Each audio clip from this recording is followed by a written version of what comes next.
Teddy Green. Oh, my God. Talk a Oh, little my bit about God. Teddy. What type of person was Teddy? What type of player was he? Oh, no. People forgot that I think he's twice a second All-Star. And he had a tremendous shot. Not only, it wasn't, it wasn't a fast delivery, but it was a heavy, hard shot that hurt goalies. But he used to play on the point occasionally on the power play. Mm-hmm. But his playmaking ability, plus he was a strong guy. And one of the things that helped him a lot beginning in his career was that he had a mean streak, and he could back it up. He was a scrapper that could hold his own with anybody. He was left-handed, and boy, did he surprise a few guys in his early career when they'd go after him, saying, "Oh, he's a tough guy. Well, I'll go test him and look out." Right. but he was tenacious. He was so determined to be successful.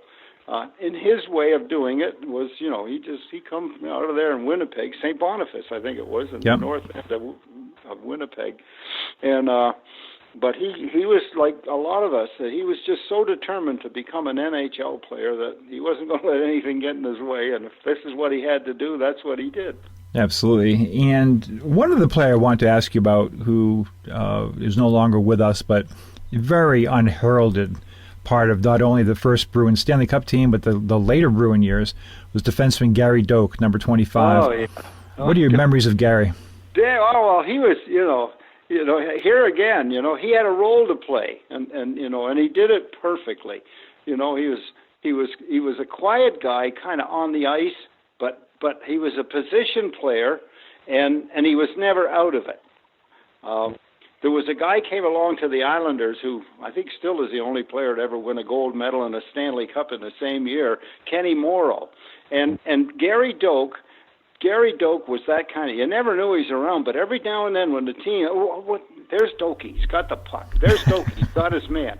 And plus he was a funny guy. He had a sense of humor and a dry wit that would just break us all up in the dressing room in particular.